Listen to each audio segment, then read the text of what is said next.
So, welcome to the Atlanta Real Talk Show. This is where real life, real stories, and real talk happens. We keep it real at the Atlanta Real. And I am the host, Adeline Kumar.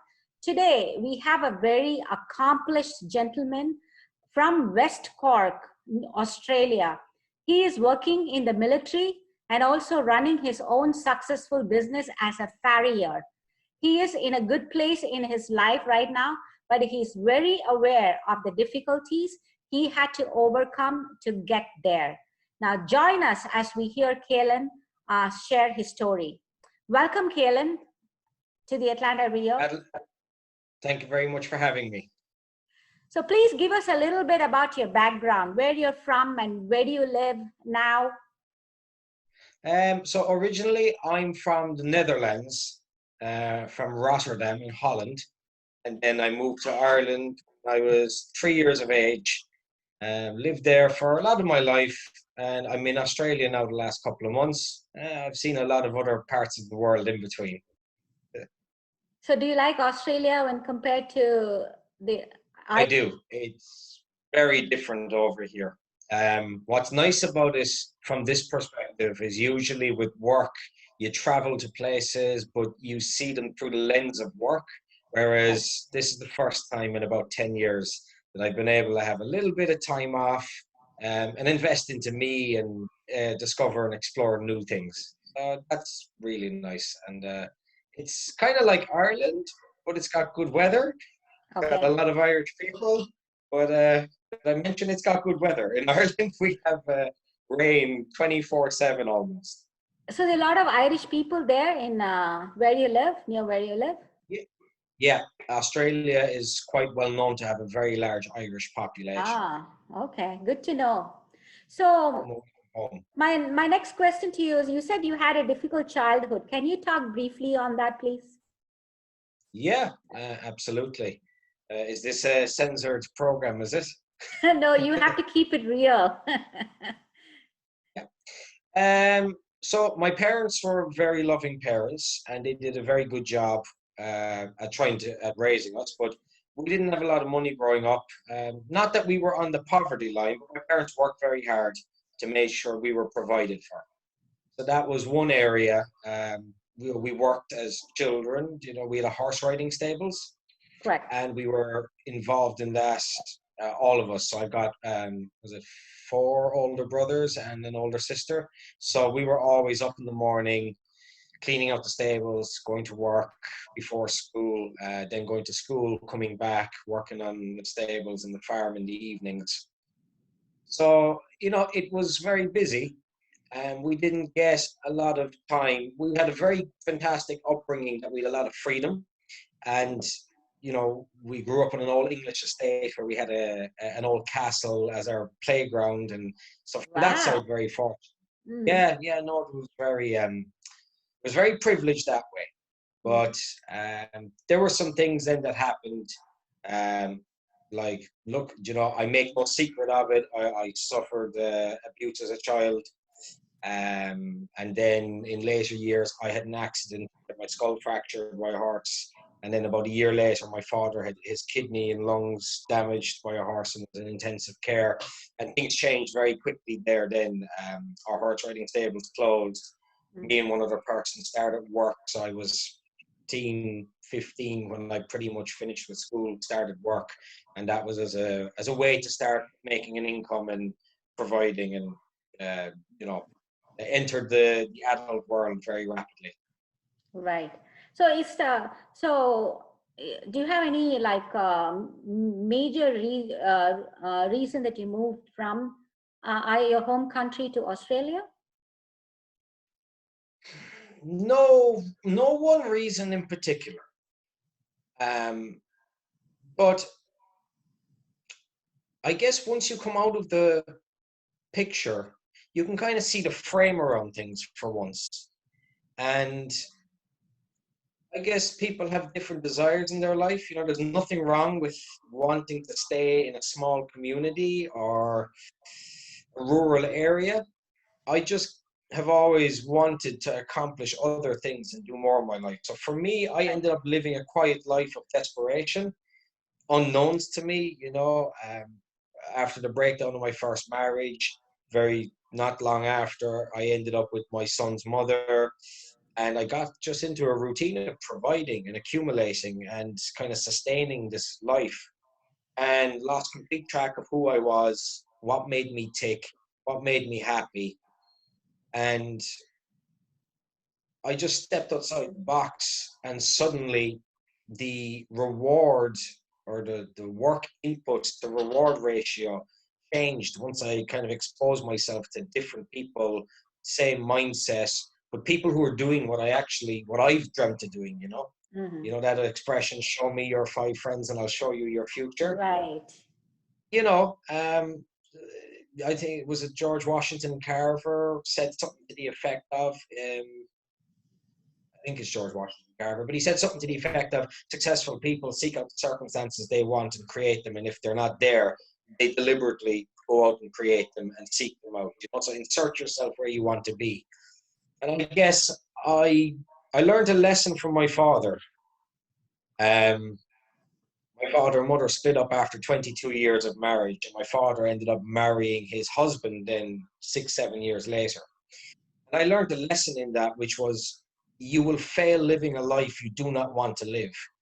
So it is worth all the risk in the world to try and Mhm. pursue the life that makes you happy.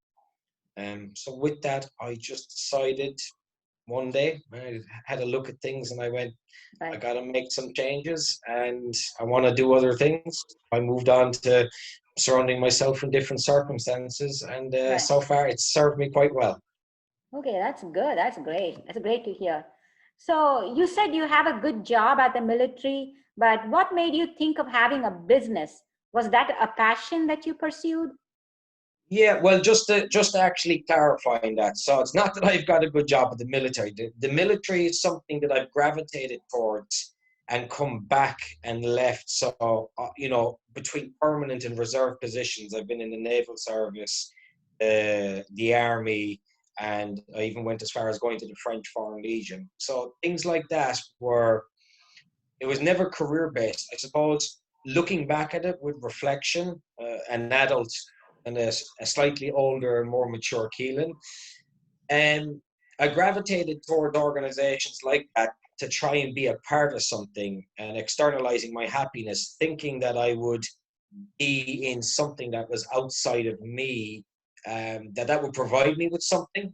And I didn't realize that it was inwards. It's where I had to look Hmm. to Ah, look at my own internal patterns and mechanisms and why I feel the right. way that I feel. So they were more escapisms, which is also why I could never sustain them or feel entirely happy there, Right. which is then what always made me go back to shoeing horses, which was my primary source of income, or what fueled the fire to want to build a bigger business. It was this I call them topics and issues. We pursue superficial topics, like putting a band-aid on a really bad cut. There's an I know. underlying issue, and recognizing what my own drive was. I guess that's what the last 10 years has been about more than anything, is going through that process of Process. Yeah. self-discovery. Um, what about the your passion that you're pursuing, or what about Yeah. your passion? So the business that I've got going now, which has been going from strength to strength, it's an academy business with accelerator courses targeted at young fathers. So I always realized that I wanted to help people. That was something that was always a part of my nature. I taught martial arts. I had my own martial arts schools, and I was the kind of guy in my peer friends that, if you needed to phone me at 2 o'clock in the morning, I'd get up and I'd come help. And something that's a hard lesson to learn, and I think we're all a bit guilty of this from time to time, is the difference between compromise and sacrifice. You have to line yourself up to be able to sustain your essential needs before you can give back to others. Hmm. So it took a long time for me to figure out Hmm. how I could help people, but take care of myself. And that's a lesson that I think some people at 50 don't learn. So my most relatable content is a single father who's at a very crucial point in his life that maybe recognizes that there are patterns and ways of doing things that have not served him well up until this point, and really wants to create a difference so that he can leave behind an older life and Mm-hmm. create a legacy and something to be proud of for his Correct. children. My son was my driving point to really start changing things in my life. So that's what I gravitated towards. And I guess with all the different experiences I've had, I feel that I can make a good contribution in this area. That's awesome. So there was a need and you found a solution. There was a specific need. And then there was this, you created a solution for it. And Yeah, well, there was a nature to it as well. There was a natural flow. I just started.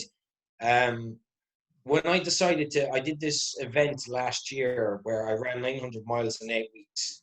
And I when heard I about it. initially, Yeah. yeah, so when I initially conjured up the idea in my imagination, I had no idea how it was going to go, what would happen, or how I was meant to execute the event. I was actually sat inside in the hospital. My Down syndrome brother Marco had just had a heart procedure, and he had one 10 years earlier, and I kind of just found myself realizing I was in the same position a decade later in my life, and what had I gained other than some experience? I needed to channel it, and I came across a David Goggins clip, and I'd heard of him on the peripheral and had noticed him before, but something just went off of me that I decided he was being introduced. I think it was on the Tom Bouyer show, and he was being introduced as having done a whole series of things, and one of them was that he'd ran 800 miles in 8 weeks, having done 8 separate ultra marathons consecutively. And that sounded like an enormous challenge. And I just picked doing 9 in my head Nice. as a way to almost put right things in my life that I feel I tried and failed at. And to kind of, Nietzsche once said, if you figure out your why in life, a how will automatically unfold, or you'll endure almost any how. And I just set this target for myself so I could go through a process. I had no idea what it was going to encompass. So I undertook the challenge, and initially I had an idea of how it was meant to go, but it didn't go the way I had planned. I really underestimated how much planning goes into it, I know. logistics, PR, fundraising, the training. When people take on stuff like this, they normally get personal sponsorship to be able to carry out having the right equipment and crew and everything. But I also learned another valuable lesson, and I heard Les Brown, the motivation speaker, say this, and it was if you have it in your heart to do something, it's worth doing, no matter how badly it goes. You must do it because that's what you've been put here to do, and the experiences you will learn, you will cultivate and bring to the next venture. So by doing that, and I had a very key moment in week 6, and I was running, and I just realized I saw people of the community in each other's company that would never normally have hung out in each other's company. So we have in Ireland a community called the Travellers. I don't know if you're familiar with this. Travelers. It's like the gypsies. I see. We call them Travellers, and they're an eclectic type of community to themselves. And I can't speak for everybody, but Hmm. it would be common for them to be perceived negatively by people. And I can remember just seeing, um, groups of people that would never have hung out with the Travellers hang out. And not only that, they supported me hugely. They were morning, noon, and night. They were at my side. They brought me into their mobile homes. They offered me teas, coffees, dried my clothes, and were hugely supportive. And I even got a lot of negativity for being associated with them. And I said to people the same thing that I've said to anybody. They start with me on a clean slate. I give them the same chance that I would give you, and that's just the way it is. And in an irony, that association dampened the public garnering of the event, because some people, out of various reasons, didn't want to be a part of that. But I just learned, don't judge books by their cover. And you'll be very surprised when it comes down to certain things, what people are there to help you, and who you thought would be there wasn't Right. there for whatever reason. And I don't hold that against anybody, but Right. Right. it's just the whole experience, Right. though it was nothing like I conjured in my imagination, I learned so much from it. And that moment of realizing I see people together in harmony in a way that I've never seen before, that made me go, here's an area that I want to bring my experience to. I want to recreate this and make this a career, helping people, and particularly people who thought that they could never achieve something because, you know, that family involved in that Right. charity run, they said to me, we've never had someone like you. They refer to people who are not travelers as countrymen. They said, we've never had a countryman stick up for us, Right. or, you know, normally within a community, they might talk to us, but then when we're seen with other people, they walk past us like they don't know us suddenly, and you've never done that. And, you know, that was just nice. It was nice to see, even though it was just in a small way, the way I contributed back. That's what brought me to this business. I then realized, how can I make a contribution to people? What's my relatable area? And I just realized, you know, young men that are feeling lost in life Right. at crucial moments, possibly without support systems, Uh-huh. as I found myself without when I separated from my son's mother. And yeah, once I put my energy into that area, just amazing things started to happen. That's awesome. And I like the way you very keenly observe as well, and you have to have that kind of a special observation skill, as well as to know the need, at that time with the travelers, people that you shared with. So you have a very keen observation capacity capability. That's quite admirable. So Well, when you get people who point out to you negative I things, know you learn to be very observational very quickly. that, It's a survival skill. that is true. That is true. Yeah. The one thing that really caught my attention in your bio was when you said, "I do not wish to be an ordinary man who arrives at the end of his life with untapped potential wasted." That Yeah. is a very powerful statement. Can you briefly expand on that, please? Well, I guess Socrates said it to some degree, that unfulfilled potential is human's greatest burden and tragedy. I've been pushed beyond my limits so many times in my life, as everybody. You know, my story is not unique. The actual unique thing in what I'm about to say is that so many people have their own journey, have their own story, Correct. and we all think we're the only ones. You know, when you go through some tragic event, you know, like losing friends or having parents separate, or whatever it is, you know, so to any individual, say losing your friends, that's as tragic and on the Richter scale up here as what a breakup is to another person who maybe hasn't experienced this event over here. But we've all been through them in some form or fashion. And you want to quit in your life, and you want to stay in the safety zone and the safety box, you know, Correct. and that's comfortable. Yes. But what you do when you arrive at that moment is sort of what defines who you are and where your life ends up. Mhm. So I would hate to think, I mean, take it back to when I was 13. We had a horse riding stables. I lived in Castletown Bear, West Cork, small rural community, Ireland, where fishing, farming, football, and plant hire machinery are your prevalent industries. There are others, but you know they're your major prevalent interests and industries. And you know, for me to end up at the pearly gates of heaven or whatever your belief is, and be told, you know, you could have traveled multiple countries of the world, you could have gone on to run ultra marathons, you know, you could have met great friends from different parts of the world, you could have been a martial arts teacher, you know, you could have met people from kings to paupers and everything in Right. between, lived in Australia, you know, just all the things that I've done, which are not exceptional. But had I just stayed in Castletown, West Cork, I would never have done those things.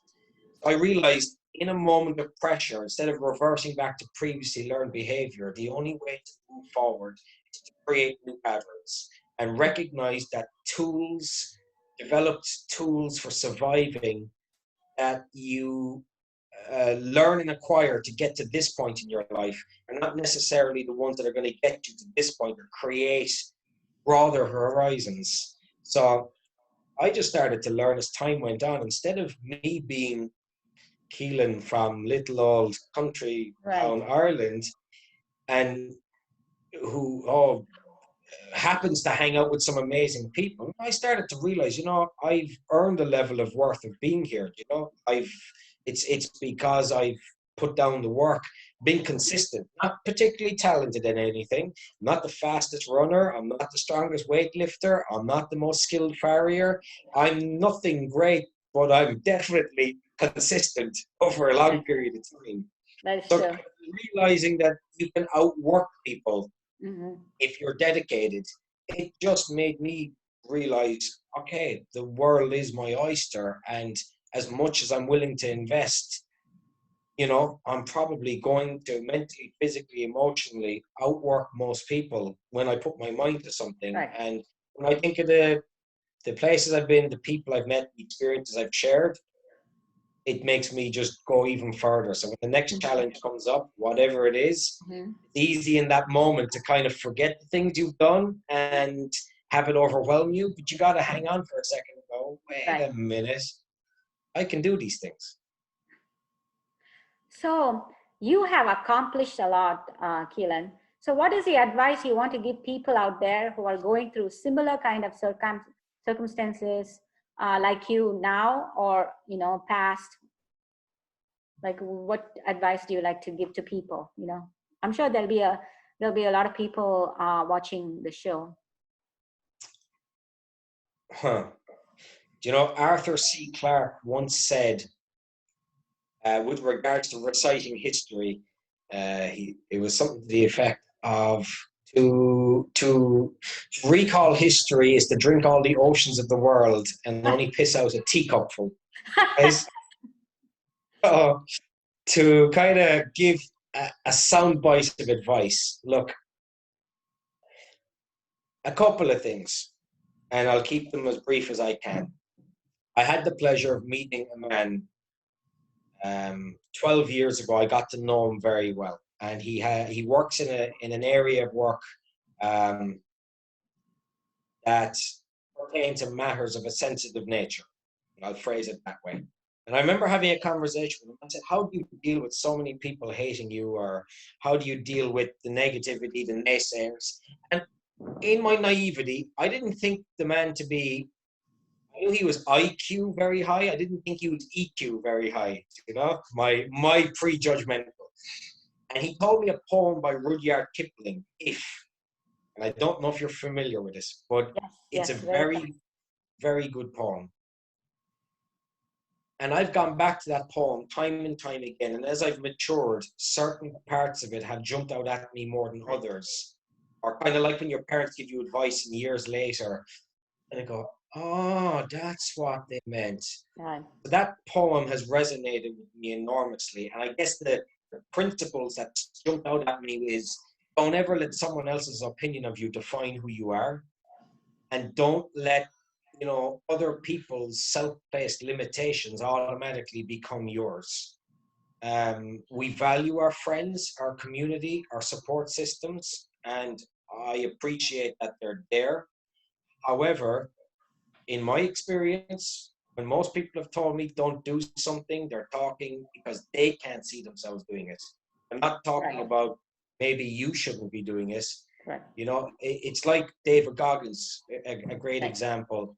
He was told, you can't become a Navy SEAL because the recruiter telling him that couldn't imagine him having to lose 160 pounds to just get in the program. Yet if you look at everything David went on to do, it's inspirational and almost unbelievable in a sense. So how many people, have untapped potential because they're turned around and told when they're 15 or 20, What do you mean? You can't do that. Yeah. And sadly, a story stops there for somebody's life journey if they take that on board.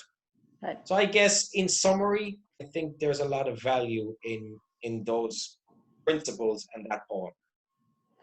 So if like you have a business right now and you talked a little about it. So if people want to reach out to you, like say for a single father wants to reach out to you, so how can they find you? Where can they find you? So they can find me on all social media platforms at Going the Ultra Mile. So Going the Ultra Mile is the name that was conceived for running the 900 miles. Yes. And uh, it was even known back then when we discussed brainstorming the name that there's a future to this and it's going to be open-ended. So going the ultra mile isn't applicable to just running. It's going that ultra mile in life in general, above and beyond what's necessary to pursue your passions and what's meaningful to you. Right. So Found in all those platforms. So we're running short of time. I'm so sorry, but you shared such valuable information, and I am also moved at the same time, very motivated to hear your story all the way from Ireland to Australia. But if I'm sure you have a lot to offer, a lot to share. I can bring you on the show, again for people to hear more of you. So I wish you all the success and happiness this world can offer, and hope we can stay in touch and probably meet again soon. As Brian Rose and Dan Pena say, I wish you all the success that you earn. Yes.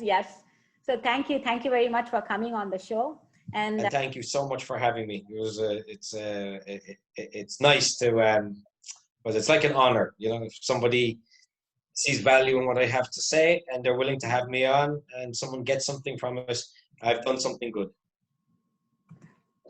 So thank you for watching. And we believe that watching and listening to inspiring stories at the Atlanta Rio will open up your mind, stimulate new ideas, and transform you into a new citizen of the world. So keep watching and stay tuned. I will see you in my next. Bye.